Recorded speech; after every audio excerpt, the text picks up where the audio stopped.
5 seconds. That's how long the kiss lasted. How long it took for Amara Williams to press her lips against a stranger's mouth, taste mint and danger, and realize she'd just walked into a trap she didn't know had been set. The club didn't roar anymore. It held its breath.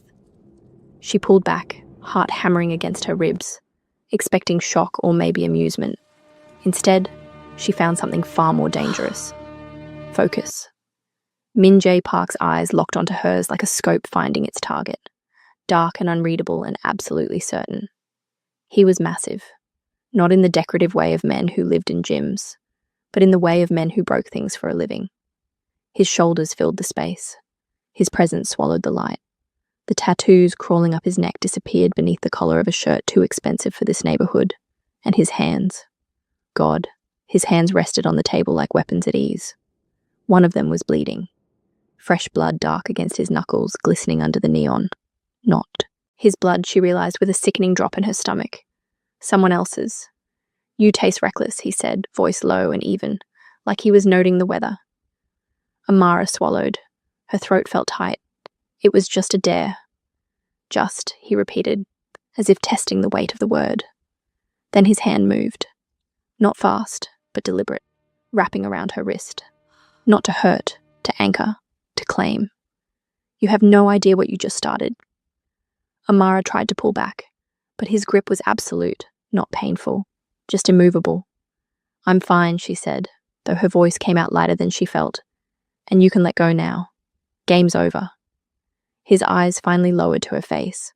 Not roaming, not softening, just measuring like she was a problem he needed to solve before deciding how to react. "Games have rules," he said, his thumb brushing the pulse point on her wrist, "and consequences." The bar around them kept moving. Someone laughed too loud. Glass shattered somewhere near the pool tables. A woman screamed in delight, but in their small pocket of space, time felt suspended.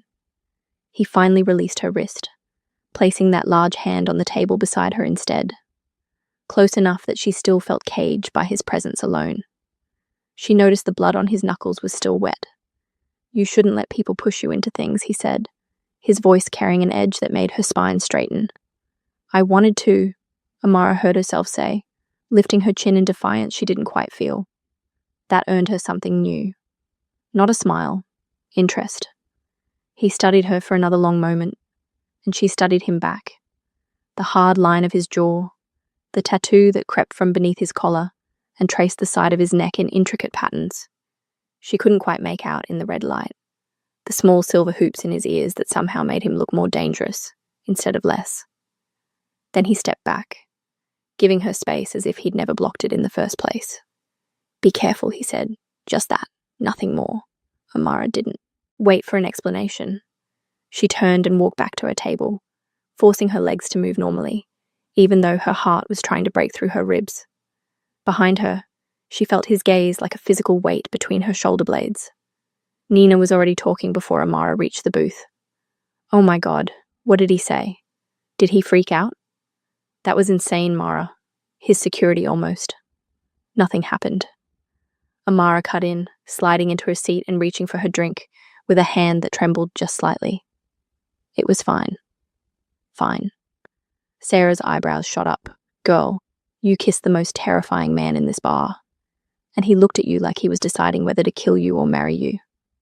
Amara laughed, but it sounded hollow even to her own ears. She drained half her glass, welcoming the burn. "You're being dramatic." "Am I?" Sarah leaned forward, lowering her voice. "Because I'm pretty sure I just watched a predator mark his prey." "It was 5 seconds," Amara said firmly. "And now it's over. Except it's wasn't." She knew it wasn't because, even as she tried to focus on her friends, tried to lose herself in the music and the alcohol, and the celebration of freedom from a marriage that had slowly been suffocating her, she could feel him.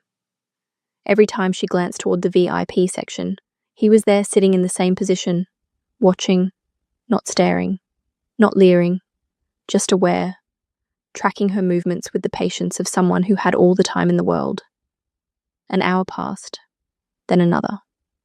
Amara danced, laughed, took selfies with Nina and Sarah, did everything she could to prove to herself that the kiss meant nothing. that the man in the corner was just another story she'd tell someday about the wild night she celebrated her divorce. But when she excused herself to the bathroom, she found him waiting in the hallway. Jesus. Amara pressed a hand to her chest, her heart lurching. You scared me. Minjai stood with his back against the wall, arms crossed, looking like he'd been there for hours, instead of seconds. Up close, away from the red lighting, she could see him more clearly. The precise fade of his haircut, the way his dress shirt fit across his chest and shoulders like it had been tailored to him, the coldness in his eyes that suggested he didn't scare easily or at all. That was the point, he said. Amara straightened, trying to reclaim some of the confidence she'd felt when this was all just a dare. Are you following me? You kissed me in my bar. He said it like that explained everything. Maybe it did. In your bar. My city, actually. The bar is just a small piece. Something cold slithered down Amara's spine. She glanced back toward the main room, suddenly aware of how isolated this hallway was, how the music covered any sound. Look, I'm sorry if I offended you. It really was just a dare. I know. He pushed off the wall and she fought the urge to step back. But you chose me. Out of everyone in that room, your friends pointed at me and you said yes. You were the most serious-looking guy here. It was funnier that way. Funnier, he repeated. And this time, there was something that might have been amusement in his voice. Might have been. You have no survival instincts. Excuse me? The man you kissed, Minjai said, moving closer, was in the middle of a conversation about how many fingers to remove from a debtor before he bled out. The man you kissed has 19 bodies to his name. The man you kissed owns half the illegal operations in this district and is currently being investigated by 4 federal agencies. Amara's breath caught. You're lying. And you walked up to me, he continued, his voice dropping to something almost intimate. Put your hands on my jacket, pulled me down, and kissed me like you had every right to. He was close now. Close enough that she could smell him. Something expensive and clean beneath the faint metallic scent of blood. Close enough that she had to tilt her head back to maintain eye contact. That kind of confidence, he said, softly, is either breathtaking or suicidal. I haven't decided which yet. I'm just a PR consultant, Amara whispered. I clean up corporate messes. I'm nobody. Minjay's hand came up and she flinched, but he only brushed his thumb across her lower lip. So gently, she barely felt it. You're not nobody, he said. Not anymore. Then he stepped back, straightening his cuffs like they'd been discussing the weather. Go back to your friends. Finish your celebration. But understand something, Amara Williams. Her name in his mouth sent chills racing down her arms. You walked into my world tonight. Leaving isn't as simple as walking back out.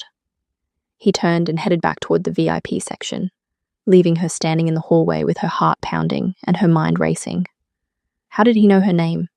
She hadn't told him her name. Amara returned to her booth on autopilot, smiling and nodding at whatever Nina and Sarah were saying, but not really hearing them. Her eyes kept drifting to the VIP section, to the man who just turned her entire night sideways. She watched him through the crowd, watched him lean in to speak to one of his security team, watched him check his phone, his expression never changing, watched him glance up once, catch her staring, and hold her gaze until she looked away first. I think it's time to go, Amara said suddenly. What? No, Nina protested. We just got here. It's been 3 hours and I have an early meeting tomorrow. A lie, but a necessary one. You guys stay. I'll get an Uber.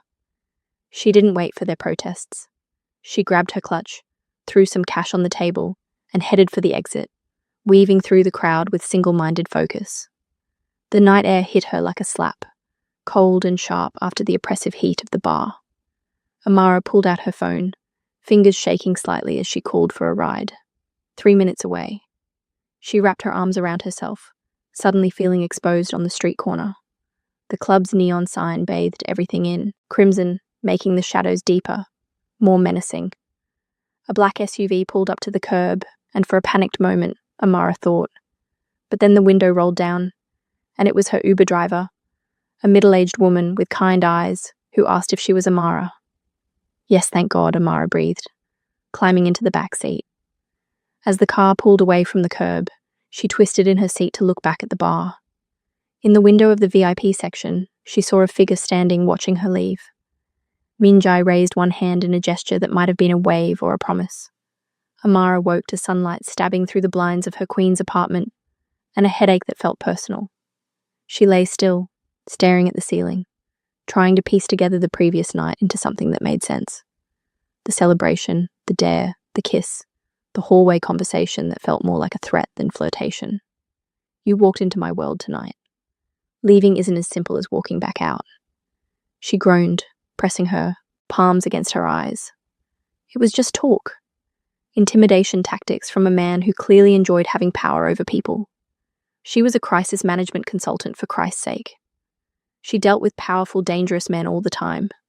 CEOs who'd committed fraud, politicians with secrets, celebrities with bodies in their closets. This was no different. Except it was.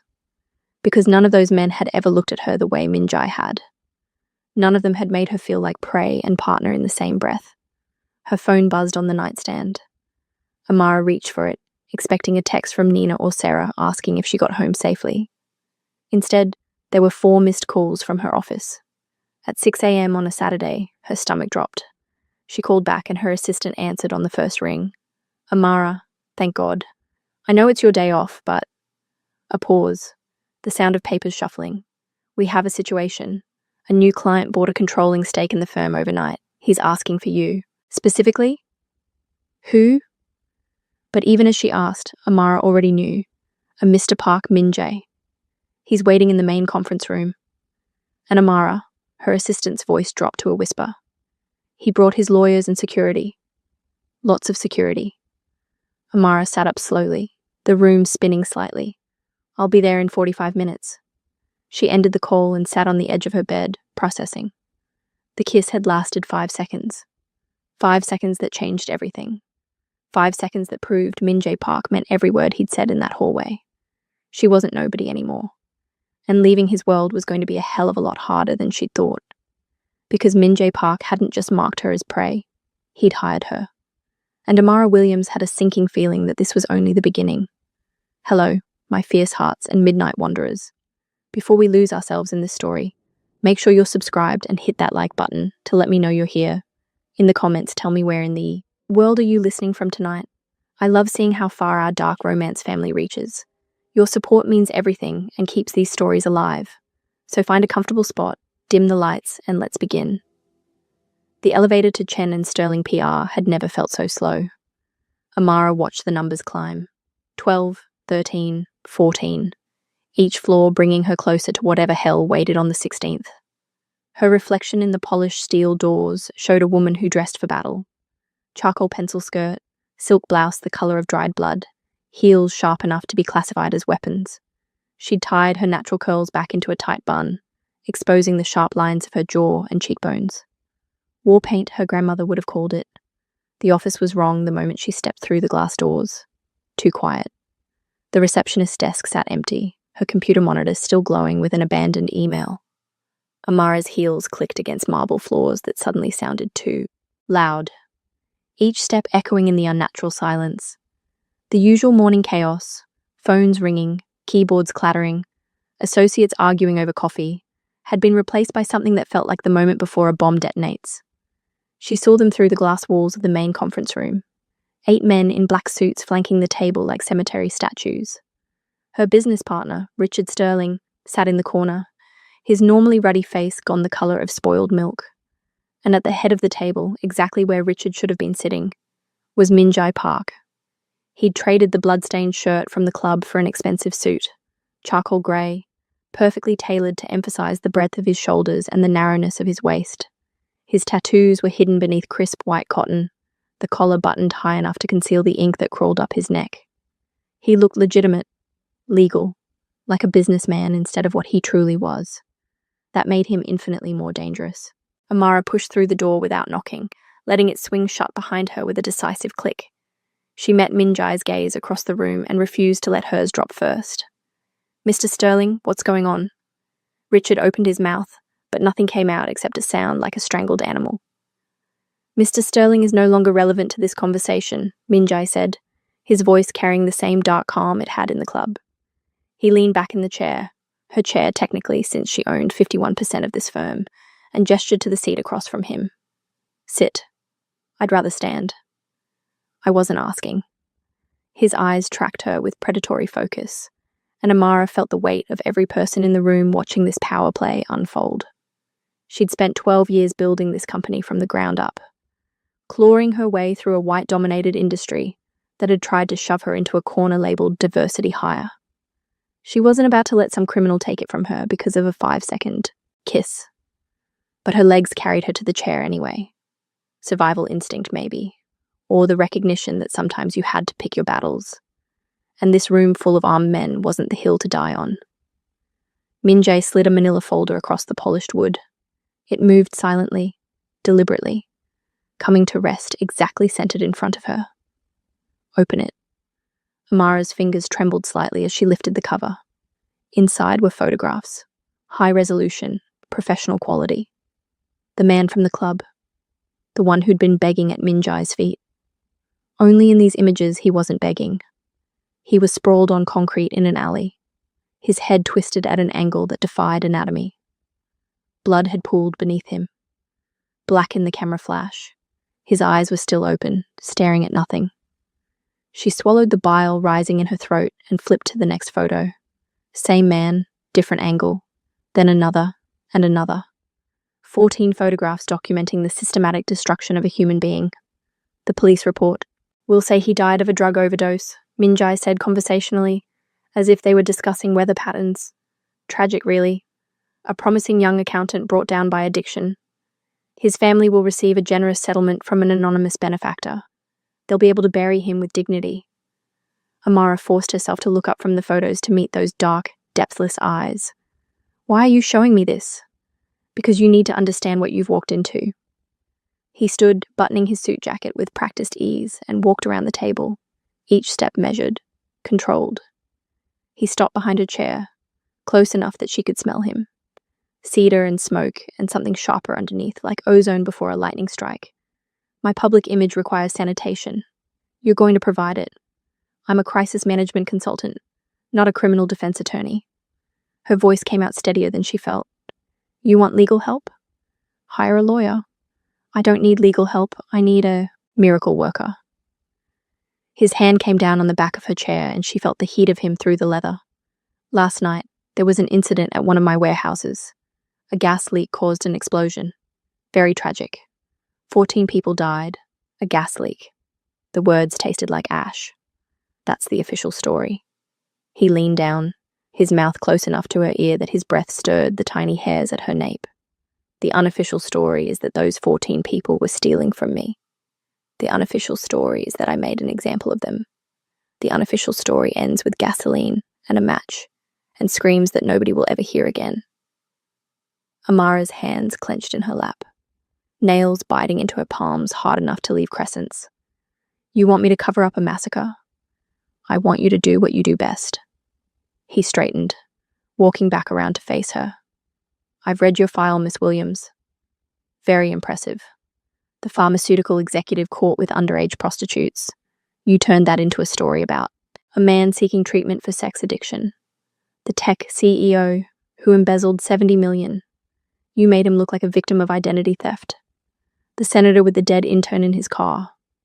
You got him re-elected with a campaign about forgiveness and redemption. Each case he listed was a scar on her conscience, a piece of her soul she'd sold for money and reputation.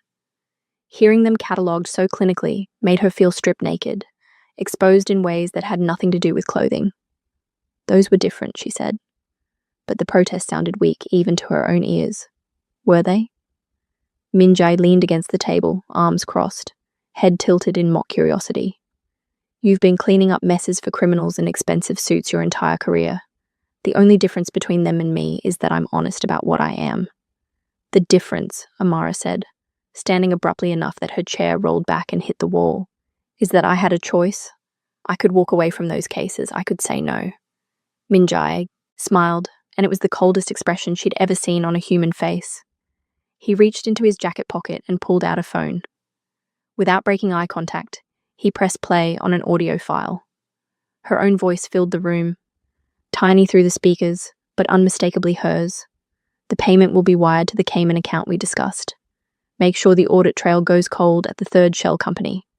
If anyone asks, this conversation never happened. She remembered that call. A pharmaceutical client 4 years ago. He'd paid her $5 million to make evidence disappear. She told herself it was just business, that everyone in her position bent the rules, that the line between legal and illegal was so blurred it might as well not exist. The audio file ended. Silence rushed back in like water filling a drowning man's lungs. Wire fraud, Minjai said pleasantly. Conspiracy to obstruct justice? Destruction of evidence? Should I continue? You're blackmailing me. The words came out flat, emotionless. Shock maybe, or the death of the last illusion she'd had about maintaining control of this situation. I'm offering you a job. He pocketed the phone. You work for me now. I bought your partner's gambling debts 4 months ago. As of 6 this morning, he signed over his voting rights and equity to me to avoid having his legs broken, which means I own you. You'll do exactly what I tell you to do when I tell you to do it, or that recording goes to the FBI. Do you understand? Amara looked at Richard, slumped in his chair like a puppet with cut strings. He wouldn't meet her eyes. She looked at the men lining the walls, their faces blank masks that promised violence if she said the wrong thing. She looked at the photos scattered across the table at the evidence of what Minjay Park was capable of when someone disappointed him. I understand, she said, and felt something fundamental inside her crack. Good. Minjay moved to the door, pausing with his hand on the handle. The police are holding a press conference at noon about the warehouse fire. You have 4 hours to craft a statement from the park organization, expressing our condolences and pledging to improve safety standards. You'll deliver it personally. Wear something that makes you look trustworthy. And after that, he looked back at her, and for just a moment, something flickered in those dark eyes. Not quite sympathy, but a recognition of shared damnation. After that, Miss Williams, you become complicit. Welcome to the family business. The door closed behind him with a soft click that sounded like a prison cell locking. Amara stood alone in the conference room, surrounded by photos of a dead man and the wreckage of her carefully constructed life. Her phone buzzed in her pocket. A text from Nina. Brunch tomorrow. I'm buying. She stared at the message until the words stopped making sense, until the bright cheerfulness of it felt like a message from another universe where things like brunch and friendship still mattered. 4 hours. She had 4 hours to become an accessory to mass murder. Amara picked up the photos, stacking them neatly, and got to work. The coffee shop Nina had chosen was aggressively trendy. Exposed brick walls, Edison bulbs hanging from copper fixtures, a chalkboard menu written in that irritating handwriting font that was supposed to look artisanal. Amara sat in the back corner booth, watching her best friend of 9 years navigate through the Saturday brunch crowd with mimosas in both hands. Nina Young had been her roommate in grad school, her maid of honor at the wedding that ended in divorce, the first person she'd called when her mother died. They'd built their friendship on late nights and shared secrets, on the understanding that comes from being black women trying to survive in spaces that weren't designed for them. Amara trusted her the way you trust gravity, implicitly without question. But Nina was nervous. Amara had known it the moment she'd walked in, the way her eyes darted to the exit, the way she gripped her phone like a lifeline. And now, sliding into the booth across from her, Nina's smile was too bright, too performative. I ordered us the avocado toast, Nina said, setting down the mimosas with just a little too much force. Liquid sloshed over the rim. And the chicken and waffles. We're celebrating, right? New chapter, new you, new something. Amara agreed, picking up her glass, but not drinking. She watched Nina over the rim, cataloguing details she'd missed before. The watch, a Cartier, rose gold, easily 12,000. New. Nina worked as a physical therapist. She couldn't afford that watch. The nails, fresh acrylics, stiletto-shaped, done at a salon that charged $250 a set. The designer purse sitting on the bench beside her, still sporting the price tag tucked discreetly inside the leather. Amara's stomach dropped. That's a beautiful watch, she said casually. When did you get it? Nina glanced down at her wrist, and something flickered across her face too quickly to identify. Oh, this? Early birthday present to myself. I've been saving up. Lie.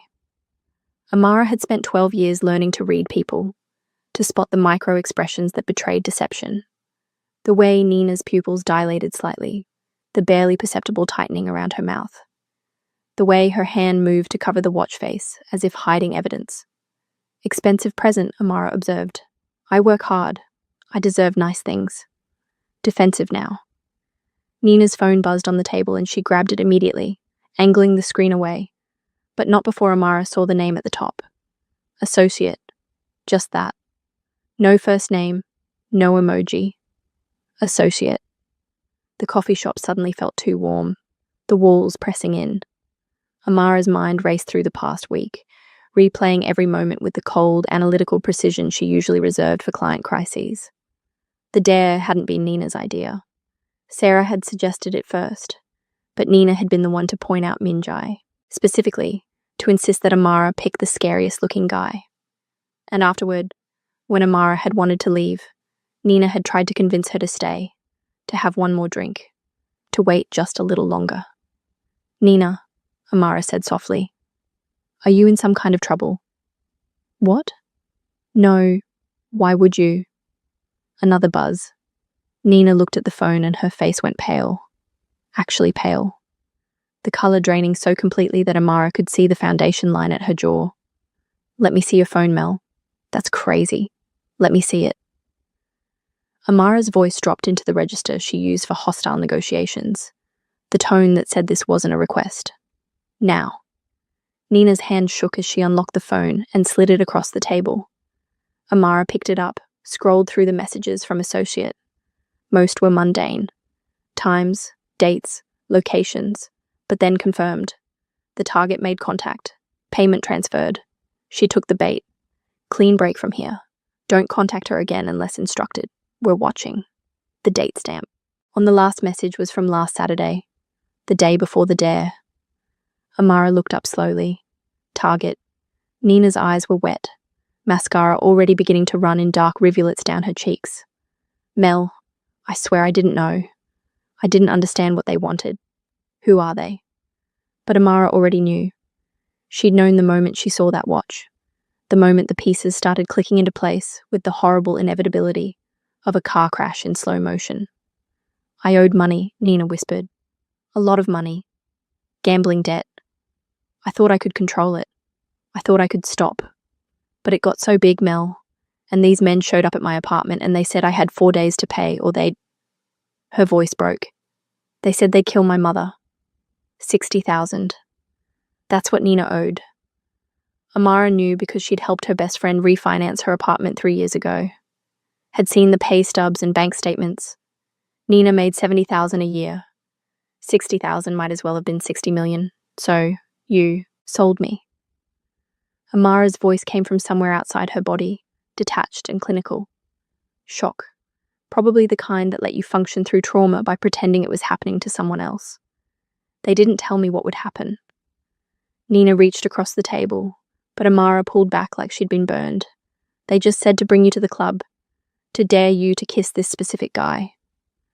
They said it was about business connections, that he was looking for a PR person, and this was how he vetted people. I thought it was weird, but I was desperate. And they said they'd forgive the entire debt if I just did this one thing. Did you know he was a killer? Amara asked. Did you know what he does? Nina's silence was answer enough. Get out, Amara said. Mel, please, get out. Amara didn't shout. She didn't need to. The words came out in a hiss of pure venom, and Nina flinched like she'd been slapped. You put a target on my back. You fed me to a monster to save yourself. We're done. If I ever see you again, I will destroy you so thoroughly that you'll wish the Park Syndicate had just killed you instead. Nina stood on shaking legs, clutching her purse to her chest like a shield. I'm sorry, she whispered. I'm so sorry. But Amara had already turned away, staring out the window at the people passing by on the sidewalk. Normal people living normal lives, unaware that their world existed right alongside another one. A darker world where friends betrayed friends, and 5-second kisses carried death sentences. She heard Nina leave, heard the bell over the door chime, heard her own heartbeat pounding in her ears like a war drum. Her phone rang. Min Jae Park's name appeared on the screen, and Amara almost laughed at the timing. Almost. Did you know I'd figure it out? She asked instead of hello. I was counting on it. His voice was maddeningly calm. You're parked on the street outside. Blue Mercedes. You have 90 seconds to get in before I come in and get you. And Miss Williams, I promise you don't want me making a scene in public. Amara looked out the window. The black SUV was parked directly in front of her car, engine running. She could see Minjai in the driver's seat, phone pressed to his ear, watching the coffee shop entrance. Why? She asked. Why did you need me specifically? Come find out. The line went dead. Amara left 30 on the table, more than enough to cover the food that would never be eaten, and walked out into the bright Los Angeles sunshine. The day was beautiful, temperature perfect, sky impossibly blue, the kind of day that belonged in a postcard, not in the middle of a nightmare. She got into the SUV. Minjai didn't look at her, just pulled smoothly into traffic, navigating the Saturday crowds with the ease of someone who owned these streets. You manage accounts for the Sinaloa cartel, he said, after several blocks of silence. Not directly. You're too smart for that. But through shell companies and legitimate fronts. 4 years ago, you set up their entire offshore banking structure. Beautiful work. Actually, it took my financial analyst 3 months to trace the connections.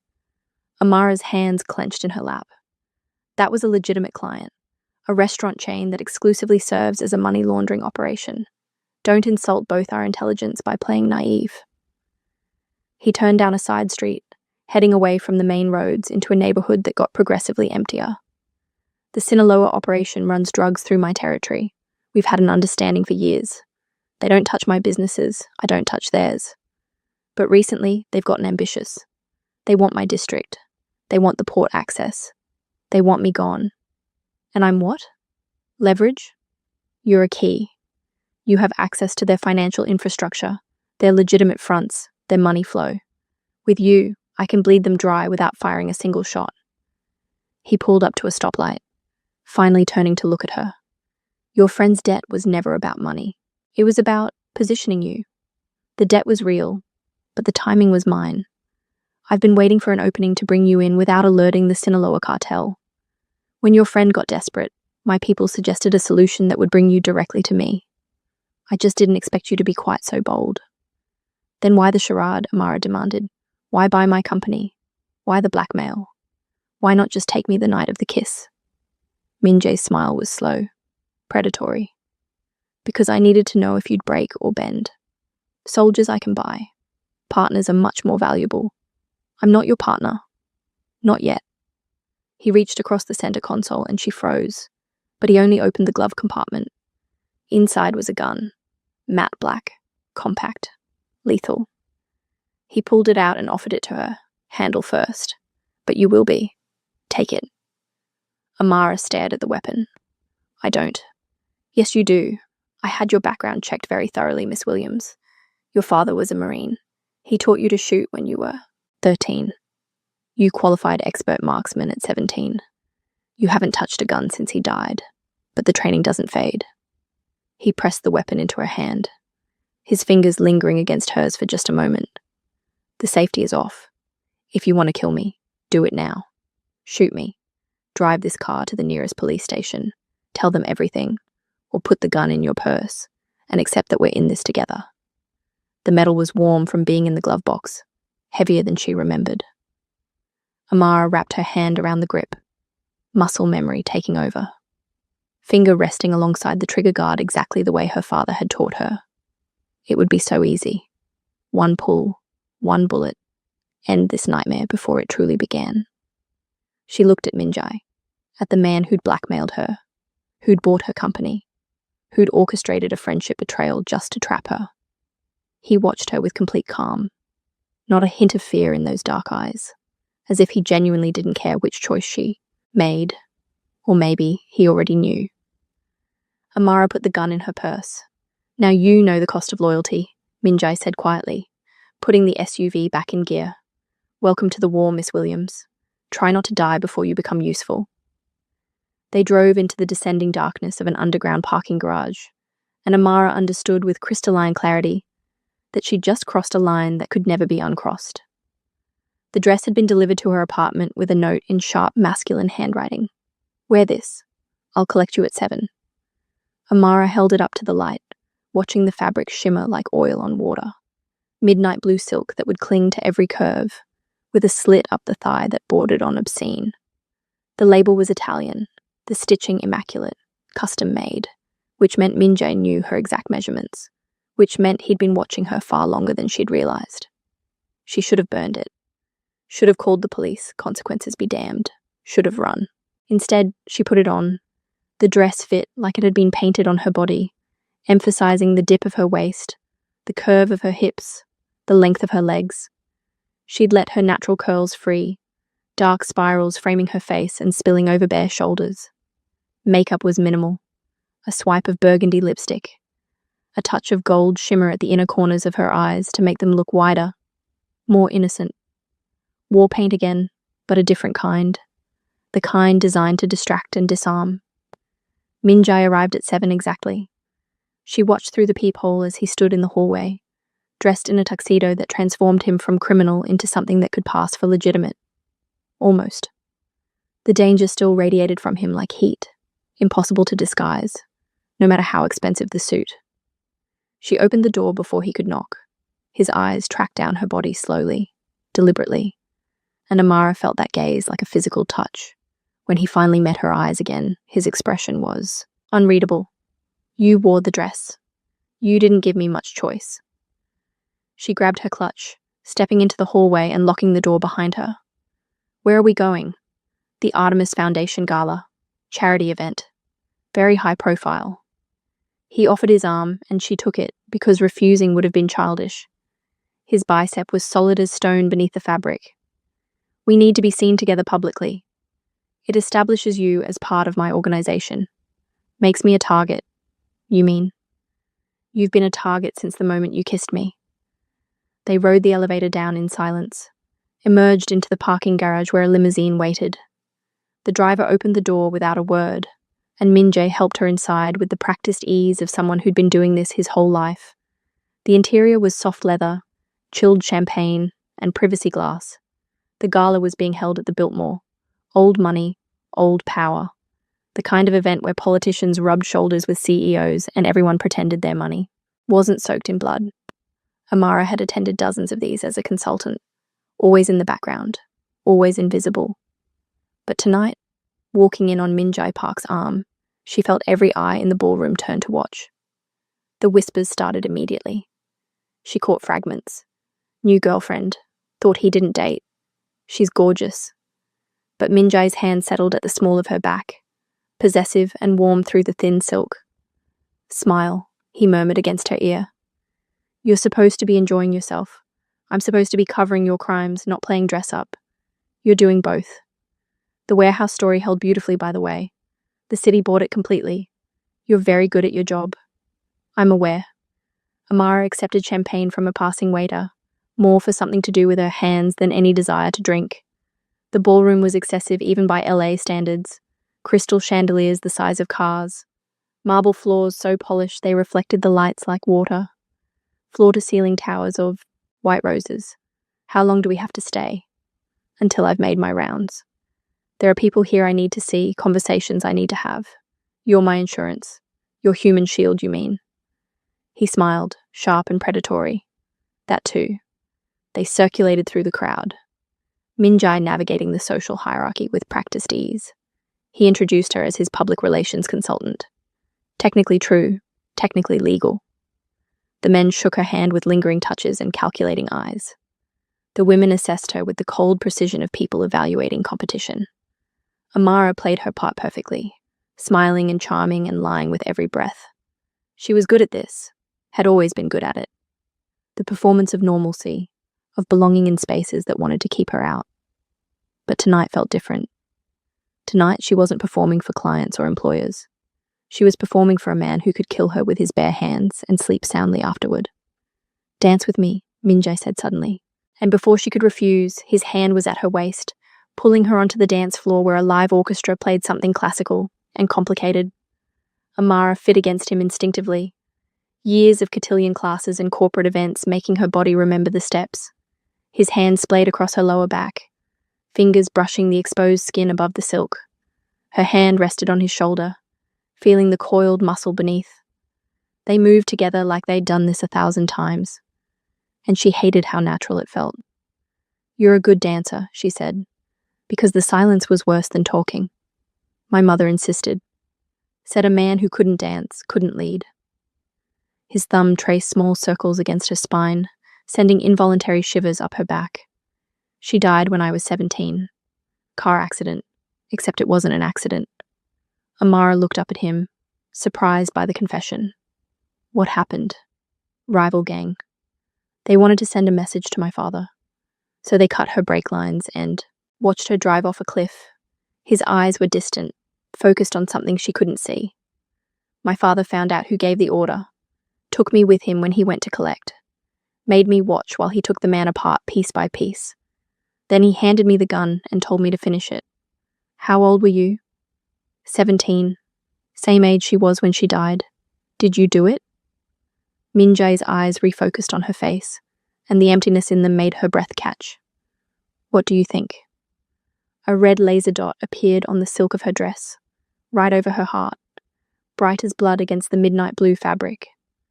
Amara saw it for exactly half a second before Min Jae yanked her sideways, spinning them with brutal efficiency. The gunshot came immediately, a sound like the world cracking open, and Min Jae's body went rigid against hers. Warm liquid splashed across her collarbone, and she realized with detached horror that it was his blood. Chaos erupted, screaming, bodies stampeding toward the exits. The orchestra cut, off mid-note, replaced by alarms and shouting, and the horrible wet sound of Min Jae's breathing. He was pulling her toward a service door, his left arm hanging useless at his side, blood soaking through his white shirt in an expanding crimson stain. Another shot ricocheted off the marble inches from her head, and then they were through the door into a concrete service corridor that smelled like cleaning supplies and decay. Min Jae's legs buckled. He caught himself against the wall, leaving a bloody handprint on the white paint. "Run," he rasped. "Out the back. My driver will." "Shut up." Amara grabbed his good arm, trying to support his weight. He was massive, easily 100 pounds heavier than her, and the floor was slick with blood. His blood. So much blood. Footsteps echoed from somewhere behind them, getting closer. Min Jae's eyes were losing focus, his skin going grey. "Amara, run." I said, "Shut up." She dragged him around a corner into an alcove that held industrial laundry machines. There was a door marked electrical, no entry, and she kicked it open with her heel, maneuvering his dead weight inside. The room was cramped, filled with circuit breakers and humming machinery, and decades of dust. She lowered him to the floor as gently as she could, his head lolled back against the concrete, eyes fluttering. "Stubborn woman," he murmured, "says the man who got shot." Her hands were shaking as she pressed them against the wound in his shoulder, trying to slow the bleeding. The bullet had gone clean through. She could see the exit wound when she leaned him forward. "Stay with me. Stay awake." "Not how this works," he said, but his hand came up to cover hers, his fingers cold and sticky with blood, the gun in my ankle holster. "Take it. Min Jae. Take the gun." The footsteps were right outside now, slow, methodical. The assassin knew they were trapped, knew there was nowhere left to run. Amara reached down, found the small pistol strapped to Min Jae's ankle, and pulled it free. The weight was familiar, comforting in a way that should have terrified her. She'd shot her father's guns at ranges, had punched holes in paper targets shaped like men, but paper didn't bleed. Paper didn't scream. The door opened. The man was unremarkable. Medium height, medium build, the kind of face you'd forget 5 minutes after meeting. He held a pistol with a silencer attached, professional and efficient. When he saw Amara standing there with Min Jae's gun in her hand, he smiled. "You should have run, sweetheart." Amara didn't think, didn't hesitate, didn't give herself time to remember that she was a PR consultant, not a killer. Her body remembered the training. Feet shoulder-width apart, arms extended, front sight focus, and her finger squeezed the trigger. The gun bucked in her hand. Once, twice. Both shots hit center mass exactly where her father had taught her to aim. The assassin's eyes widened in surprise. Then nothing. He dropped like someone had cut his strings, the gun, clattering from his hand to spin across the floor. Silence rushed back in. Amara stood frozen, the gun still raised, watching the man's chest for movement. Behind her, she heard Minjai's breathing, ragged but steady. Alive. Good shot, he said, and there was something in his voice that hadn't been there before. Respect, maybe, or recognition. Amara lowered the gun slowly. Her hands weren't shaking anymore. She felt calm, clear, like she'd just solved a particularly complex crisis for a client instead of ending a human life. That should have horrified her. Instead, it felt inevitable. She turned back to Minjai, who was watching her with an intensity that made her skin prickle. Can you walk? Not sure yet. He tried to stand, made it halfway before his legs gave out again. Amara caught him, taking most of his weight, and together they stumbled toward the door. Behind them, the assassin's body cooled on the concrete floor, and Amara didn't look back. They made it to the service exit, made it to the limousine, where the driver took one look at them and floored it without asking questions. Made it to somewhere dark and quiet, where Minjai slumped against her, his blood soaking into the midnight silk of her dress, his breath warm against her neck. You didn't run, he said. No. Why? Amara looked down at the gun still clutched in her hand, at the man bleeding out against her shoulder, at the reflection in the window showing a woman she barely recognized. I don't know, she whispered, but that was a lie. She knew exactly why. The safe house was unremarkable from the outside, a small craftsman bungalow in Silver Lake that could have belonged to any young professional trying to survive LA's housing market. Inside, however, the illusion shattered immediately. Steel-reinforced door, security cameras hidden in smoke detectors, windows with bulletproof glass, and a medical kit in the bathroom that would have been at home in a field hospital. Amara had stripped Minjai's shirt off with clinical efficiency. Her hands steady despite the adrenaline crash she could feel hovering at the edges of her consciousness. The shoulder wound was bad, but survivable. The bullet had missed the major arteries, passed clean through muscle and tissue without fragmenting. Lucky. Or maybe Minjai was just too stubborn to die. He sat on the edge of the bathtub while she worked, his torso a map of violence. Old scars crisscrossed his chest and back. Knife wounds, bullet wounds, burns that looked deliberately inflicted. The tattoos she'd glimpsed at the club covered more of him than she'd realized, intricate patterns flowing from his neck down both arms and across his ribs. Dragons and demons and Korean script she couldn't read, all rendered in black and grey with the kind of precision that came from master artists. You're staring, he said, his voice rough with pain. You're interesting to look at. She threaded the needle she'd sterilized, not bothering with anesthetic. He hadn't asked for any, and she suspected offering would have insulted him. This is going to hurt. Good. I like knowing I'm still alive. The first stitch went through cleanly.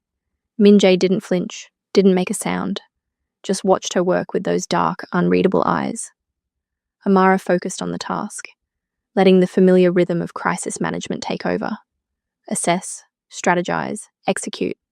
She'd sutured wounds before. Her father had insisted she learn basic field medicine. Said you never knew when the skill might save your life. She wondered if he'd known how right he'd be. Where did you learn to shoot like that? Minjai asked after she'd finished the first few stitches. My father. He taught me everything. Shooting, field medicine, hand-to-hand combat. Said the world was too dangerous for his daughter to be helpless.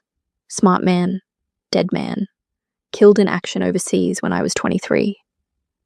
The words came out flat. Practiced. She told this story so many times it had lost all meaning. I scattered his ashes in the Pacific like he wanted, joined the business world instead of following him into the military. Thought I could make a difference without getting my hands dirty. How's that working out for you? Amara tied off another stitch with more force than necessary. I killed a man tonight. Yes, you did. I killed him and I don't feel bad about it. She finally looked up from the wound, meeting his eyes. What does that make me? Alive, which is more than he is. Minjai reached up with his good hand, his fingers grazing her cheek so gently it sent shivers down her spine. You're not going to break, are you? I don't know what I'm going to do. But she didn't pull away from his touch. Didn't stop her own hand from trembling slightly as she placed another stitch. The bathroom was too small, too warm. She could smell his blood, his sweat, the cedar smoke scent of him beneath it all. I should turn you in. I should take that recording you have of me and go to the police anyway. Take my chances. With the legal system. But you won't. No, she admitted quietly. I won't. Why? Because I'm already complicit. Because I've spent 12 years cleaning up crimes for people who could afford my services. Because maybe you're right. Maybe the only difference between them and you is that you're honest about what you are. She finished the last stitch, cut the thread, and sat back on her heels. Or maybe I'm just a coward who doesn't want to go to prison. You saved my life tonight. That's not cowardice. I also took one. That's not heroism. Minjai was quiet for a long moment, his hand still resting against her face. His thumb traced the line of her jaw, and she felt her pulse kick up in response, her body betraying her even as her mind screamed that this was wrong, dangerous, insane. Come here, he said softly. I'm right here, closer. Amara stood, and he pulled her between his legs, his good arm wrapping around her waist. She should have resisted, should have maintained the professional distance she'd been so carefully cultivating. But his blood was on her hands, in her dress. His life was still warm under her fingertips. And when he looked up at her with those dark eyes full of something she couldn't name, she found herself moving without deciding to. She touched his face, her fingers tracing the strong line of his jaw, the sharp cheekbones, the small scar above his left eyebrow. His skin was warm despite the blood loss, his heartbeat steady beneath her palm, when she pressed her hand against his chest. You're not going to break, he said again, but this time it wasn't a question. It was a recognition, an acknowledgement of something he'd seen in her the moment she'd kissed him at the club. No, Amara agreed, I'm going to bend. And that's so much worse. She kissed him before she could change her mind. It wasn't like the dare, wasn't brief or innocent or playful. This was something else entirely, something hungry and desperate, and laced with the bitter taste of inevitability. His good arm tightened around her waist, pulling her fully against him, and she could feel the heat of his body through the ruined silk dress. His mouth moved against hers with a hunger that matched her own, and when his tongue swept across her lower lip, she opened for him without hesitation. His hand slid up her spine, tangling in her curls, tilting her head back so he could deepen the kiss. She felt the sharp edge of his teeth, tasted copper and whiskey, and something uniquely him. Her own hands were everywhere, his neck, his shoulders, careful of the wound, mapping the landscape of muscle and scar tissue and ink. When they finally broke apart, both breathing hard, Amara's lipstick was smeared across his mouth like evidence of a crime. This is a terrible idea, she whispered against his lips. The worst, he agreed, and pulled her back in. They moved to the bedroom, the only furniture in the safe house beyond the bathroom fixtures and a table in the kitchen. Minjai was weakened by blood loss, his movements slower than they should have been, but his hands were steady as they found the zipper of her dress. The silk pulled at her feet, and she stood before him in nothing but black lace that left very little to imagination. His eyes tracked over her body with the same intensity he'd used at the gala, but this time there was no pretense of propriety. This was pure want, raw and honest and terrifying in its implications. We shouldn't, Amara said, even as she reached for his belt. No, Minjai agreed, helping her with the buckle. We absolutely shouldn't. But they did anyway. She was careful of his shoulder, conscious of the fresh stitches that could tear open. He was careful of her in different ways, reverent almost, his hands and mouth exploring her body, like he was memorizing something precious. They came together with the desperation of people who'd stared down death and survived, who'd crossed lines they couldn't uncross and decided to keep walking. Anyway, afterward, they lay tangled in sheets that smelled like blood and sex, and the end of the world as Amara had known it. Minjai's good arm was wrapped around her waist, holding her against his chest, and she could feel his heartbeat, steady and strong beneath her ear. This doesn't change anything, she said into the darkness. No, he agreed. It changes everything. I still hate you. Good. That makes this honest. Amara's phone buzzed on the nightstand. She'd forgotten she even had it. She reached for it with heavy limbs, expecting Nina or Sarah or someone from the office. Instead, it was an unknown number, a video file. She almost didn't open it, almost deleted it without watching. But something made her thumb press play. And then she was watching grainy security footage from the gala. The angle was from above, showing the dance floor in black and white, showing the red laser dot that had hovered center mass on her chest, showing the split second before Min Jae moved, showing him spin them so his body took the bullet instead of hers. Amara's breath caught. She watched it 3 more times, each viewing making it clearer. The bullet had been aimed at her, not Min Jae, her. He'd saved her life. You knew, she whispered, turning to look at him. You saw the laser sight and you knew the bullet was meant for me and you took it anyway. Min Jae's expression didn't change. Yes. Why? Because you're mine now. And I protect what's mine. I'm not yours. Lie to yourself if it helps you sleep. But don't lie to me. He pulled her closer despite the pain it must have caused his shoulder. Someone wanted you dead tonight, Amara. Someone who knew you'd be there with me. Who had access to the guest list and the security schedule, which means someone in my organization is leaking information. The warmth she'd felt from their intimacy evaporated instantly, replaced by ice-cold clarity. A mole who wants both of us dead. He grabbed his phone from the nightstand, pulled up a document, and handed it to her. 3 people had access to my schedule for tonight. 3 people who knew exactly where I'd be standing at what time. Amara grabbed her tablet, running the security logs herself. 3 people had access to your schedule tonight, Min Jae. 2 guards and 1 lieutenant. She turned the screen to him. Park Ji-hoon. Min Jae shoved the tablet away, his eyes cold. Run it again. It's not him. It's impossible. Check everyone else first. Look at the data. Min Jae pulled up financial records, encrypted communications, security footage from the past 4 months. The pattern is there. Every time we've been hit, every time shipments have been intercepted, every time information has leaked, Ji-hoon was one of the people with access. Amara scrolled through the evidence, her analytical mind cataloging the connections despite her instinctive rejection. The transfers to offshore accounts, the deleted communications, the subtle inconsistencies in his alibis. It was circumstantial but damning. He's your brother, she said. Your only family. Which is why I've been blind to it. Min Jae's voice was completely flat, emotionless in the way that suggested he was feeling too much to express. He's the only person I trusted absolutely. The only person I thought was beyond corruption. You could be wrong. This could be. I'm not wrong. And you know it. He took the phone back, his jaw tight. Find me proof. Absolute, incontrovertible proof that I can't deny or rationalize away. You're a fixer. You know how to dig through digital footprints. Prove it's him. And if I do? Min Jae didn't answer immediately. When he finally spoke, his voice was so quiet she almost didn't hear him. Then I'll do what needs to be done, because that's what kings do. Amara lay back down beside him, staring at the ceiling, feeling the weight of what he'd just asked her to do settle on her chest like a stone. He wanted her to find proof that his brother had betrayed him.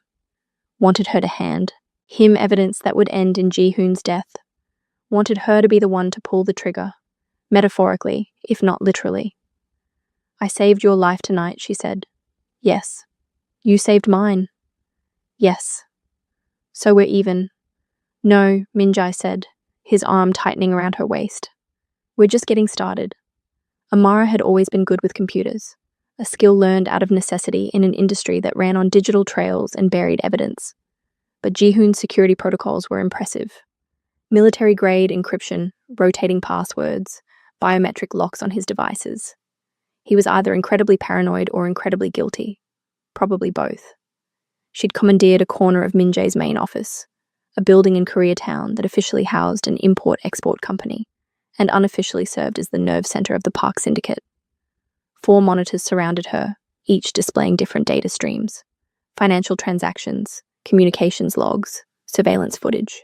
Min Jae's tech specialist, a nervous kid, named Jin, did the heavy lifting on the encryption, but Amara was the one connecting the dots. She directed him where to look, translating the raw data he mined into a narrative of betrayal. She'd been at it for 20 hours straight, fueled by coffee, and the sick feeling in her stomach that came from hunting evidence against a man whose only crime might be sharing DNA with a monster. Min Jae hadn't left the building either, though he'd stayed out of her workspace, giving her room to work, or maybe giving himself distance from what she might find. His shoulder was healing, the stitches holding, the bleeding stopped, and he'd regained most of his mobility. But she could see the strain in the way he moved, the careful precision that suggested pain just beneath the surface. Her phone buzzed. An unknown number, but the area code was familiar. DC Federal. She almost didn't answer, almost let it go to voicemail, but 20 hours of staring at financial records had fried her decision-making capabilities. So she picked up. "Hello, Amara." The voice was familiar in a way that made her stomach turn. "It's been a while." David. Her ex-husband, FBI Special Agent David Wright, who'd served her divorce papers 3 years ago with a smile and a promise that he'd never speak to her again. "How did you get this number?" she asked, her voice flat. "I'm FBI. Mel. I can get any number I want." He sounded exactly the same, smooth, confident, the kind of voice that had convinced her to marry him 9 years ago. "I heard you've been keeping interesting company lately. Min Jae Park. That's a dangerous man to be associated with. I'm his PR consultant. It's a professional relationship. Is that what you call sleeping with him?" David let that hang in the air for a moment. "We have surveillance footage from the safe house in Silver Lake. Want me to describe what I saw?" Amara's blood went cold. "That's illegal surveillance. Necessary surveillance. Park is the target of a major federal investigation. Anyone in his orbit is fair game." A pause. "I'm worried about you, Mel. This man is a killer. He's dangerous. Let me help you. I don't need your help." "Yes, you do. Meet me tomorrow. Silver Lake Reservoir, the south entrance. 2 p.m. Come alone." His voice softened, taking on the intimate tone he'd used when they were married. "I still care about you. I don't want to see you go down with him." The line went dead before she could respond. Amara sat staring at her phone, her mind racing. David wanted to meet. David, who'd walked away from their marriage claiming he couldn't be with someone who compromised their ethics for money. David, who'd made her feel small and dirty for the work she did. David, who was suddenly very interested in her relationship with Min Jae Park. Something was wrong. Federal agents didn't reach out to potential witnesses like this. They subpoenaed them, brought them in for formal questioning. They didn't make clandestine phone calls with promises of help. She looked back at her monitors, at the evidence she'd been compiling on Jihoon. Then she opened a new search window and typed in a name. David Wright. 40 minutes later, she walked into Min Jae's private office without knocking. He was standing at the window overlooking Koreatown, a glass of whiskey in his hand, watching the city lights like they held answers to questions he didn't want to ask. "I need to tell you something," she said. He turned, and his eyes tracked over her face with that unsettling intensity. "You found something?" "Yes, but not what you expected." She pulled up her phone, showing him the financial records she'd uncovered. David Wright, my ex-husband, FBI Special Agent, also apparently on the Sinaloa cartel's payroll. Min Jae took the phone, scrolling through the evidence. "Explain." "He's been moving money for them for 4 years, using his position to provide cover, to run interference with federal investigations. He's not trying to take you down because you're a criminal. He's trying to take you down because you're competition." She pulled up more files. The Sinaloa operation wants Koreatown. David is the one helping them get it, and he just called me asking to meet tomorrow. Alone. Alone. Min Jae's expression didn't change, but she saw his hand tighten around the whiskey glass. "He wants the encryption keys, the ones you created for the Sinaloa offshore accounts." "How did you?" "Because it's what I would do. You have access to their entire financial infrastructure. With those keys, he could drain their accounts, make it look like you did it, and eliminate both his bosses and his competition in one move." He drained the whiskey, set the glass down with careful control. "You're not going to that meeting." "Yes, I am." "Amara. He's dirty. You know it. I know it. But I need proof I can use. The kind that holds up in court, not just in the criminal underworld." She crossed her arms, meeting his gaze. "I go to the meeting. I get him talking. Your people record everything. Then we have evidence that a federal agent is working with the cartel. And we can use that to what? Turn him into his fellow agents. Half of them are probably on the take too. Min Jae moved closer, his presence filling the space between them. You walk into that meeting, you might not walk out. Then make sure your surveillance team is good. This isn't your fight. Yes, it is. He used me, used our marriage. He knew what I did for work, knew the clients I managed, and he married me to get access. The realization settled over her like a heavy coat, suffocating and inescapable. I was never his wife. I was always his mark. Min Jae studied her for a long moment. Then he pulled out his phone, made a call in rapid Korean, and hung up. Fine, but you wear a wire. You carry a weapon, and the second things go wrong, my people extract you by any means necessary. Agreed. And Amara, he cupped her face in his hand, his thumb tracing her lower lip. If he touches you, I will burn down everything he's ever loved and make him watch before I kill him. Are we clear? She should have been terrified of the cold promise in his voice. Instead, she felt something warm unfurl in her chest, dangerous and addictive. Crystal. Good. He kissed her, hard and possessive, before stepping back. Now show me what you found on my brother. Amara returned to her monitors, pulling up the evidence she'd compiled over 20 hours. The leak started 7 months ago. Small things at first, intercepted shipments, compromised safe houses. Then it escalated. The pattern matches Ji-hoon's access to secure information. That's not proof. That's correlation. I know. So I went deeper. She pulled up a series of encrypted messages recovered from a deleted email account. These are communications between someone using the alias Crown Prince and a Sinaloa lieutenant.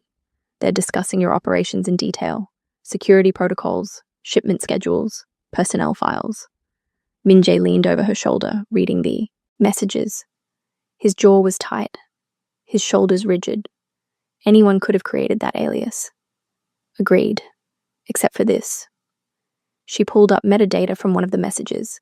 The email was sent from a device that pinged off a cell tower near Ji-hoon's apartment at 2:30 in the morning, on a night when he told you he was out of town. Silence. Heavy and terrible. It's circumstantial, Min Jae said finally. It's a pattern, and there's more. Amara pulled up bank records.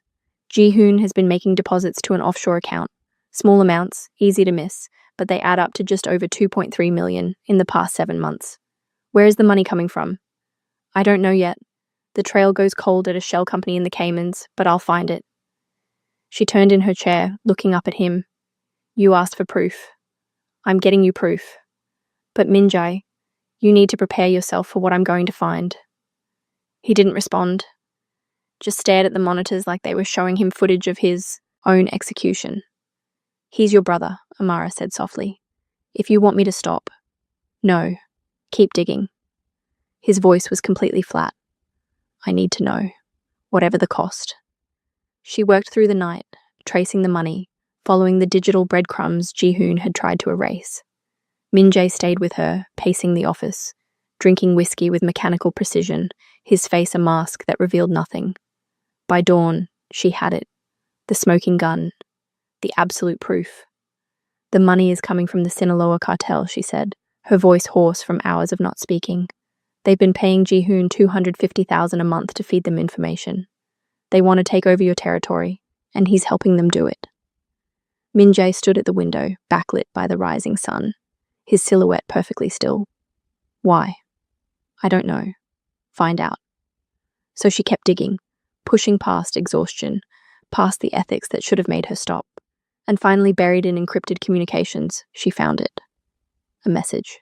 From Ji-hoon to the Sinaloa lieutenant. He's my brother, but he's also the man who killed our father. I don't care about the money. I want to watch him bleed. Amara's hands shook as she pulled up the message for Min Jae. He blames you for your father's death. My father died 6 years ago. Heart attack. That's what the death certificate says, but Ji-hoon believes differently. She found the attachment, a coroner's report that had been sealed, marked confidential. He thinks you poisoned him, that you wanted control of the organization and killed your father to get it. Min Jae read the report in silence. When he finished, he carefully set the phone down on the desk. I didn't kill my father. I know. How do you know?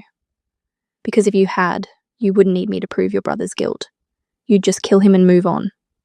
She stood, crossing to where he stood at the window. But you don't want to believe he betrayed you. You want me to be wrong. Yes, he admitted quietly. I do. I'm not wrong. No, you're not. They stood together, watching the sun climb higher over Los Angeles, and Amara wondered if this was what damnation felt like. Not fire and brimstone, but the slow realization that everyone you trusted was a liar, and the only honest thing in your life was the monster who'd bought your company and blackmailed you into compliance. I'm meeting David tomorrow, she said. After that, we deal with Ji-hoon. After that, Min-jae agreed. We go to war. The press conference was Amara's idea. After the gala shooting, Min-jae's reputation had taken a hit. The media was circling, asking questions about security failures and rumors of gang violence.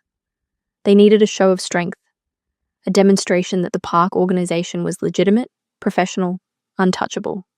So Amara had arranged everything: the venue at the Four Seasons, the media list carefully curated to include sympathetic outlets, the talking points designed to project confidence without admitting guilt.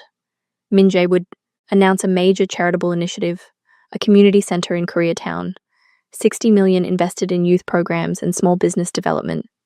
He would look like a pillar of the community, not a crime lord.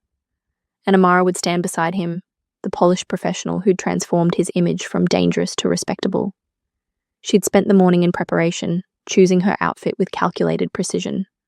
A cream suit that photographed well under camera lights, minimal jewelry, hair pulled back in a professional bun. She looked competent, trustworthy, like someone who'd never killed a man in a service corridor or slept with her criminal employer. The press room was packed. Journalists crowded the space, cameras set up in rows, the energy electric with anticipation. Amara stood backstage with Min-jae, doing final run-throughs of his talking points, making sure he knew which questions to deflect and which to answer. You're good at this, he said, adjusting his tie in the mirror. It's what you pay me for. Is it? He turned to face her, and something in his expression made her breath catch. What we are, Amara. It's not just business anymore. Yes, it is. That's all it can be. Lie to yourself if it helps, but don't lie to me. I know. She straightened his collar, her fingers lingering against the fabric. After this, we deal with Ji-hoon. And then we figure out what comes next. The stage manager gave them a 5-minute warning. Amara took one last look at Min-jae, powerful, composed, every inch the legitimate businessman, and felt something twist in her chest that might have been pride, or might have been grief for the person she used to be. They walked on stage together. The camera flashes were blinding, the noise deafening. Amara took her place slightly behind and to the left of the podium, the position that said advisor without demanding attention. Min-jae approached the microphone and the room quieted. Good afternoon, he began, his voice steady and authoritative. Thank you all for coming. I know there have been questions following the incident at the Artemis Foundation Gala, and I want to address those concerns directly. Amara watched the journalists reading their body language, identifying the friendly faces and the hostile ones. Everything was going according to plan. Min-jae was hitting his marks, staying on message, projecting exactly the image they'd crafted. And then he went off script. But before I discuss the charitable initiative, I need to address a personnel matter. He turned, looking directly at Amara. Miss Williams, would you please step forward?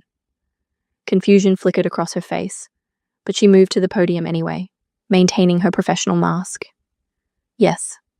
I'm terminating your employment with the park organization, effective immediately.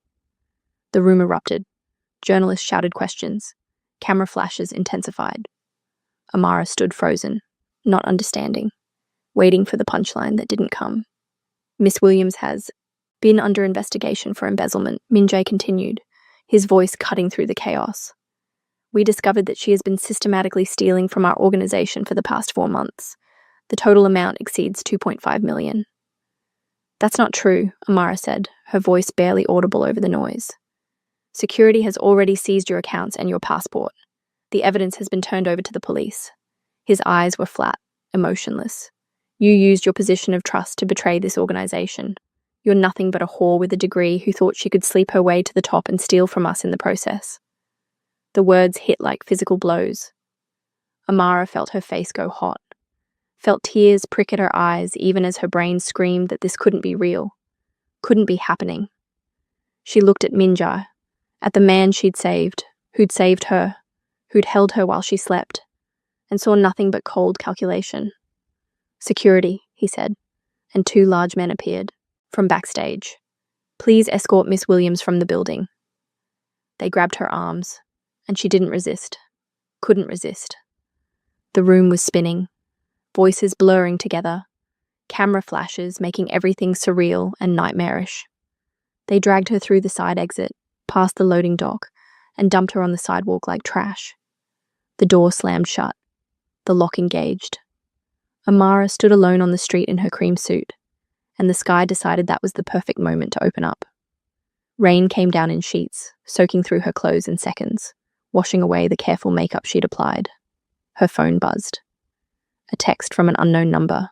"Get somewhere safe now." No apology, no explanation, just a geolocation tag and a command. Amara stared at the screen, rain dripping from her nose. The humiliation was real, but the discard, that was strategy. And finally, "I'm sorry, but this was the only way." Amara's hands shook as she read the messages. Understanding came slowly, like a key, turning in a lock that had rusted shut. This was a performance, a play to make David think she was worthless, that the encryption keys were worthless, that there was no reason to target her anymore. But the knowledge didn't stop the humiliation from burning through her veins, didn't stop the image of Minjai calling her a whore from repeating in her mind on an endless loop, didn't stop the tears that mixed with the rain and tasted like salt and betrayal. She walked to the coffee shop, sat in the back corner, ordered nothing. Her phone buzzed continuously. Journalists calling for comment, former clients rescinding contracts, the professional life she'd built crumbling in real time. She watched it happen with numb detachment, like observing a car crash in slow motion. An hour passed, then another. The rain stopped, but she stayed soaked, shivering in the air conditioning. Her phone rang. "David." "I saw the press conference," he said without preamble. "Jesus, Mel, are you okay?" "No." Her voice sounded foreign to her own ears, small and broken. "Meet me right now. I have contacts who can help. We can fix this." "Where?" "The Warehouse District, Port of Los Angeles. I'll text you the address." His voice was warm, concerned. "Everything Minjay's had been cold. You don't have to go through this alone." The line went dead. A moment later, the address came through, and beneath it, in a different text thread, another message from Minjai. "He's moving faster than we expected.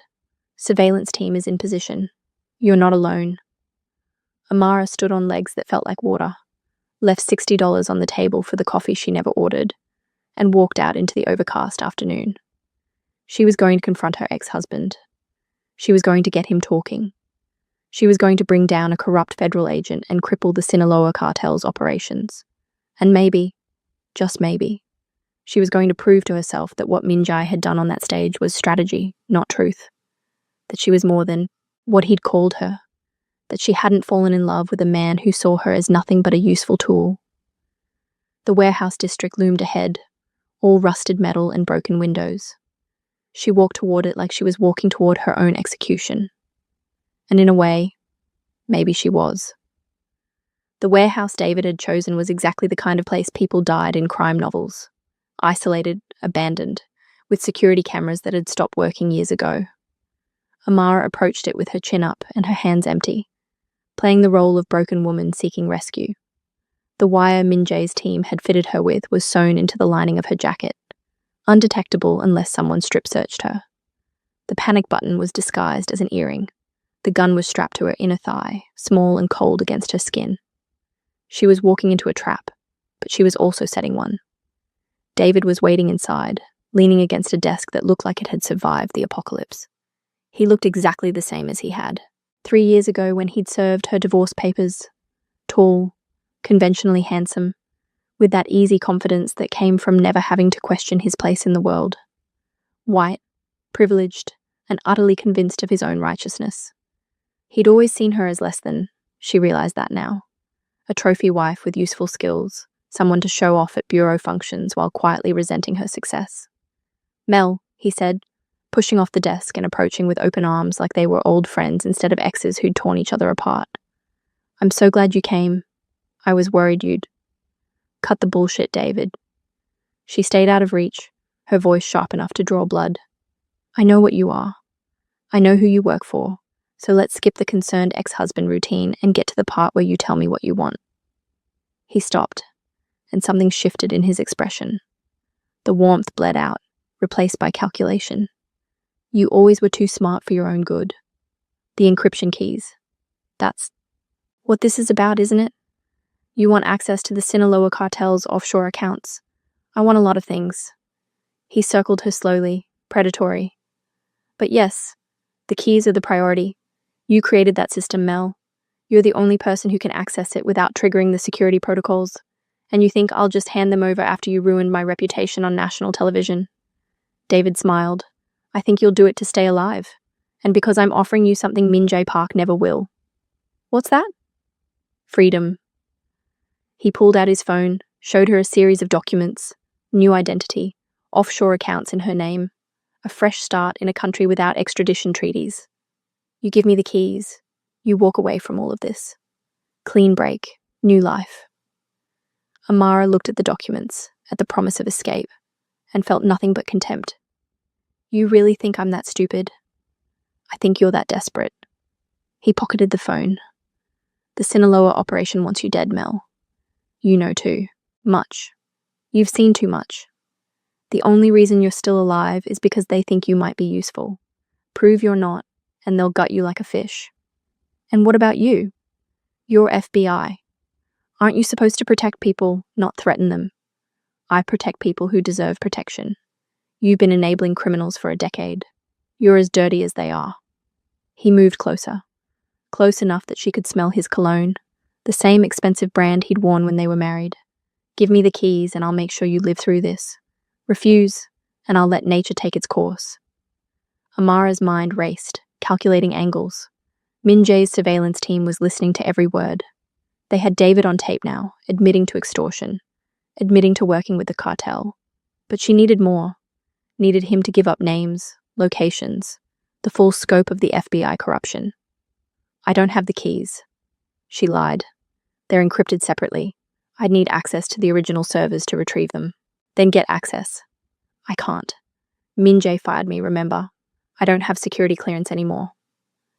David studied her, and she could see him weighing her words, deciding if she was telling the truth.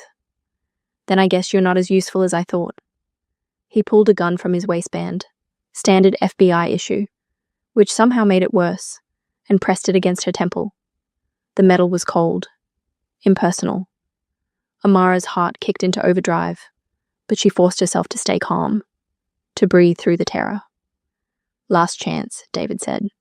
"The keys. Now.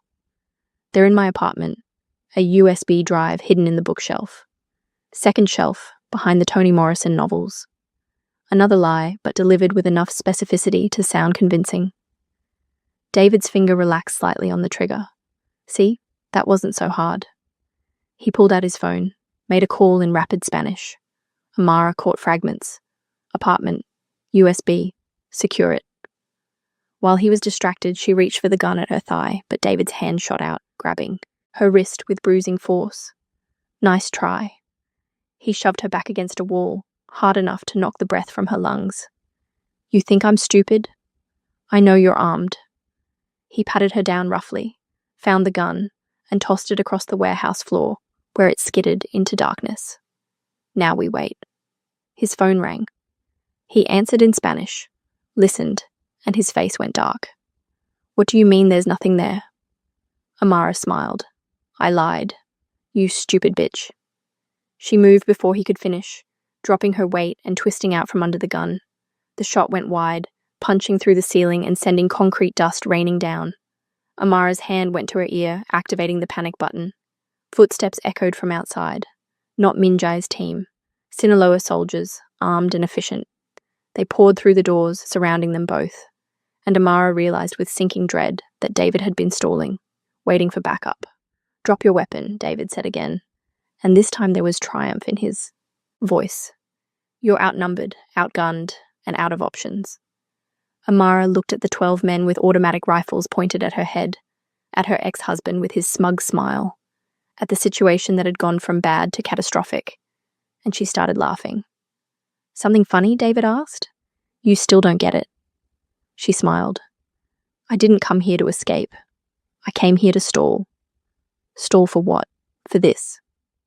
The lights went out. Emergency generators kicked in after 4 seconds. But those 4 seconds were enough. Amara dropped, rolled, came up behind a support pillar as gunfire erupted from the warehouse rafters. Min Jae's team, positioned before she'd even arrived, opened fire with surgical precision. The Sinaloa soldiers went down one by one, professional and efficient. David ran for the back exit, but stopped dead. Standing in the doorway, gun raised, not at David but at Amara, was Park Ji-hoon. "You shouldn't have dug so deep, Amara," Ji-hoon said, his finger tightening on the trigger.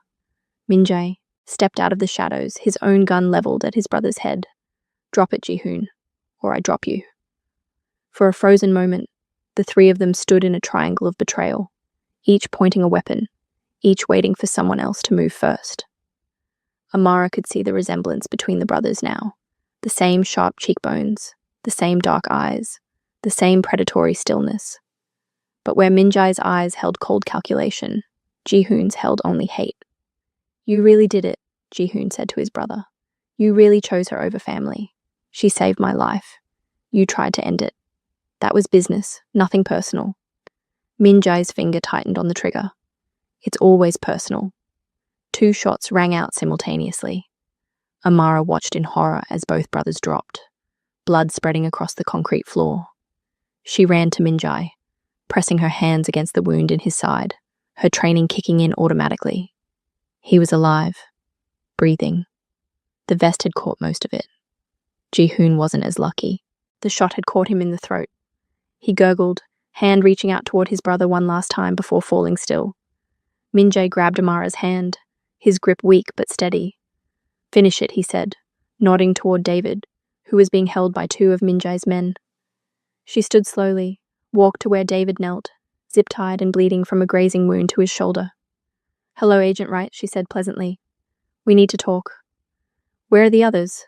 Min Jae asked, sitting up with Amara's help. "The other FBI agents on the cartel payroll. Names." David spit blood. "Fuck you."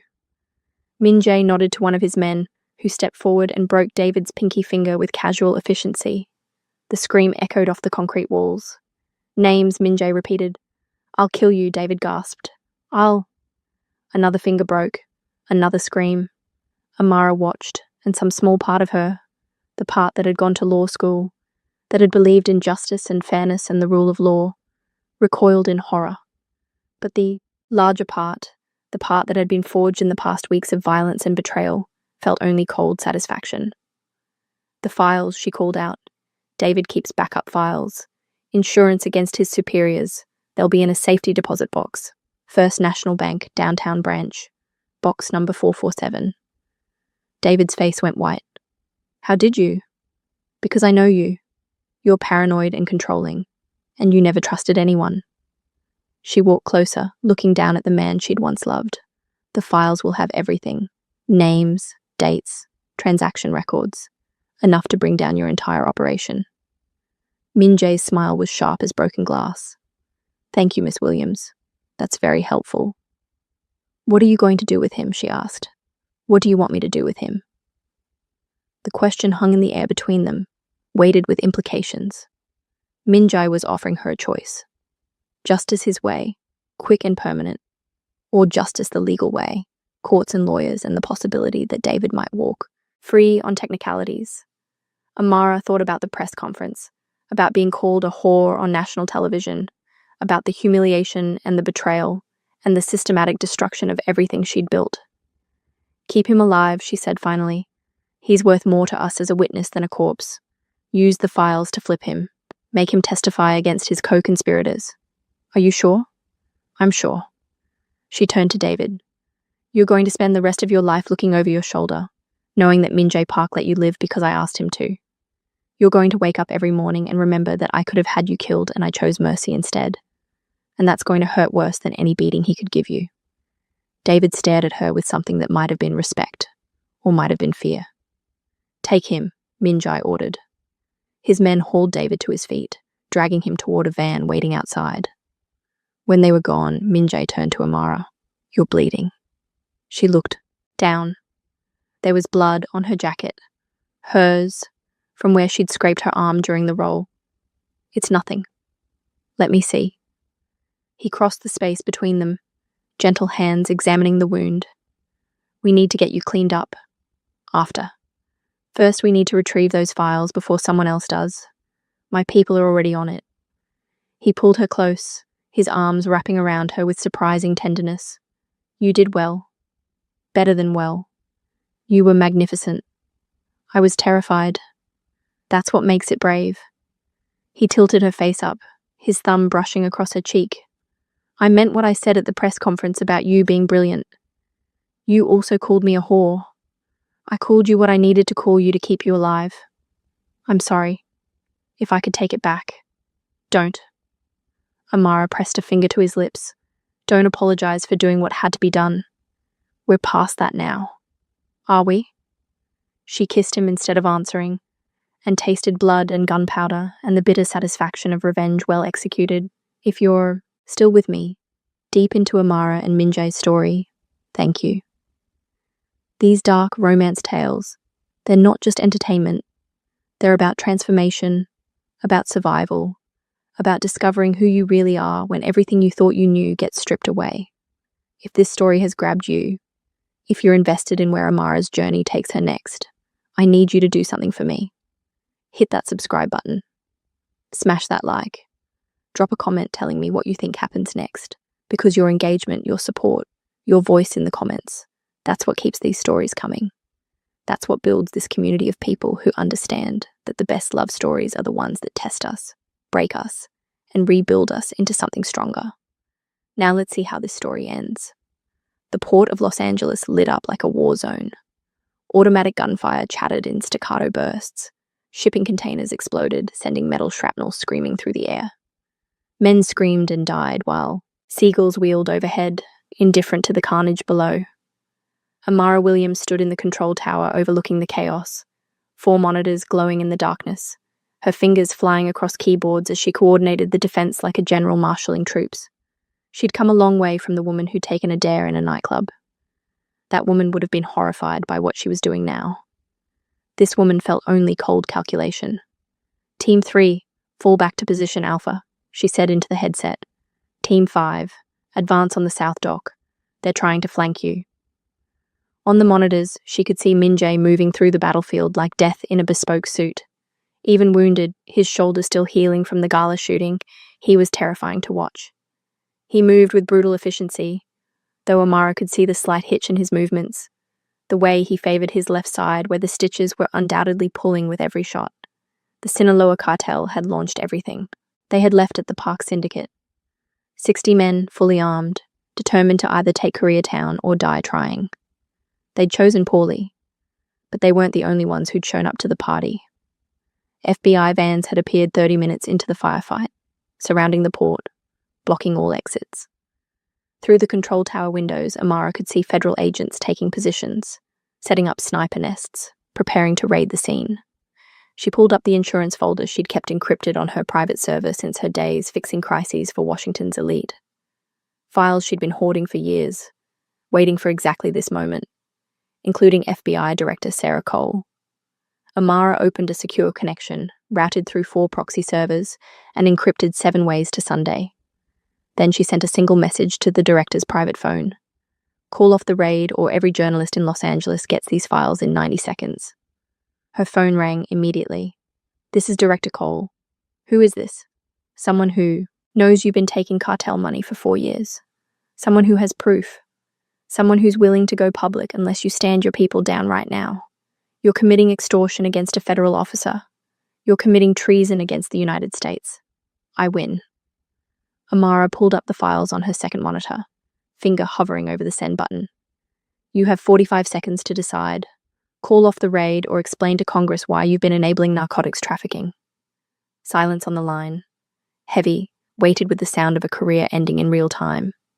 "Stand down," Director Cole said finally, and Amara heard her relay the order through a different radio. "All teams, stand down. Return to base." Through the window, she watched the FBI vans pull out one by one, leaving the port to the violence, leaving the criminals to kill each other without interference. "If these files ever surface," the director began, "they won't. As long as you stay out of Koreatown, as long as you forget the park organization exists, these files stay buried." Amara closed the connection, cutting off whatever threat was about to follow. She'd just blackmailed the FBI, made the federal government back down through sheer force of leverage, and she felt absolutely nothing. "Amara." Min Jae's voice came through the headset, rough with exhaustion. "It's done. The port is ours."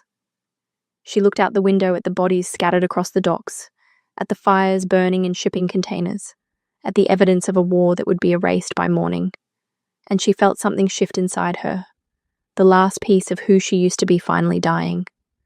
"Come down," Min Jae said. "I want to see you." She left the control tower and descended into the aftermath, the smell of smoke and blood thick in the air. Min Jae met her halfway, his suit torn and blood-stained, his face exhausted but victorious. He pulled her into his arms without a word, and they stood together in the wreckage of what they'd built. "You called off who?" "The FBI," he said. "It wasn't a question. I had leverage. I used it."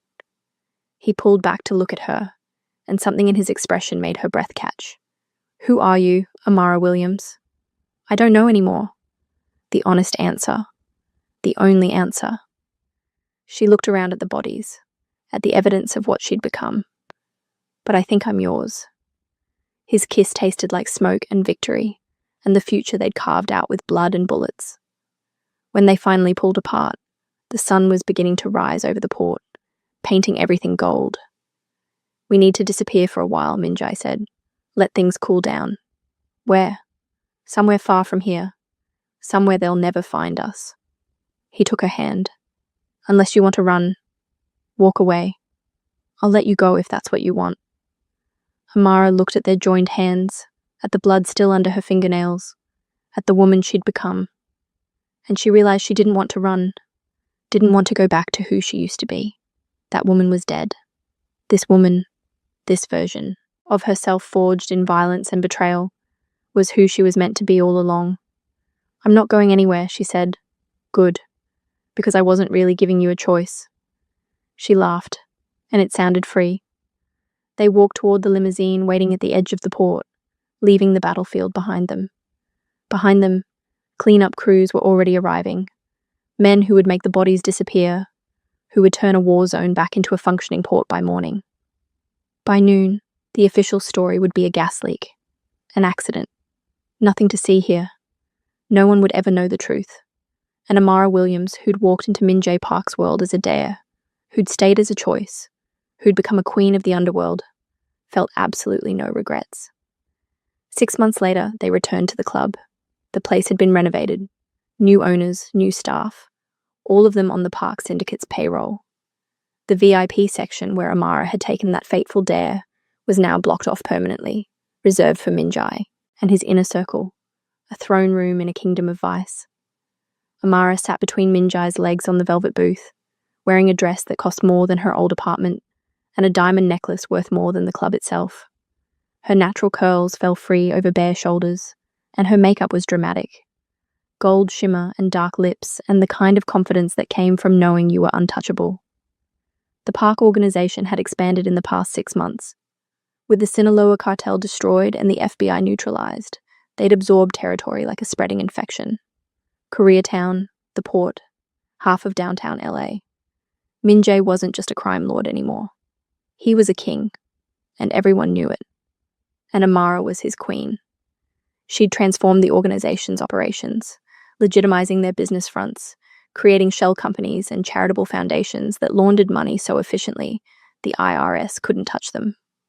She'd turned the park syndicate into a corporate empire indistinguishable from any other Fortune 500 company, except theirs had significantly better profit margins and absolutely no oversight. "Remember this place?" Min Jae murmured against her ear, his hand tracing patterns on her bare thigh.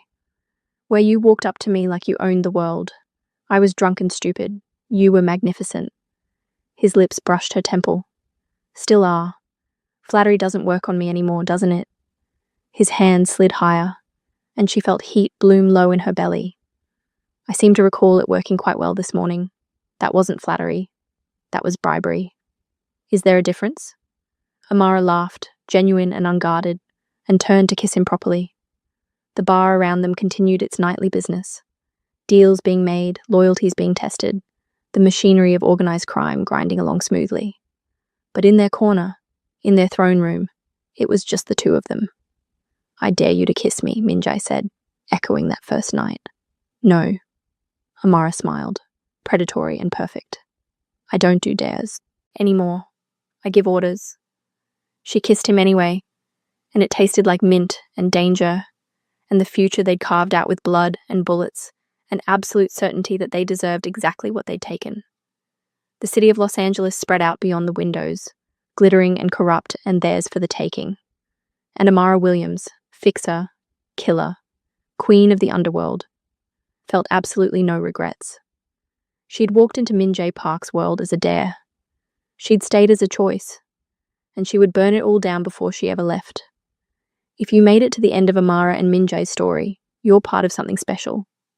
This dark romance community, this family we're building across continents and time zones, it's everything. So here's what I need from you. Smash that like button, hit subscribe if you haven't already, and most importantly, share this story with someone who understands that the best love stories are dangerous, complicated, and absolutely worth it. Drop a comment telling me your favorite moment, your thoughts on Amara's transformation, where you think she goes from here. Your engagement keeps these stories alive, keeps this community thriving, keeps us connected across the darkness. Thank you for being here. Thank you for listening. And I'll see you in the next story, where we'll dive into another world of power, passion, and the kind of love that changes everything. Until then, stay fierce, stay fearless, and remember that sometimes the best version of yourself is the one you become when you stop apologizing for who you are.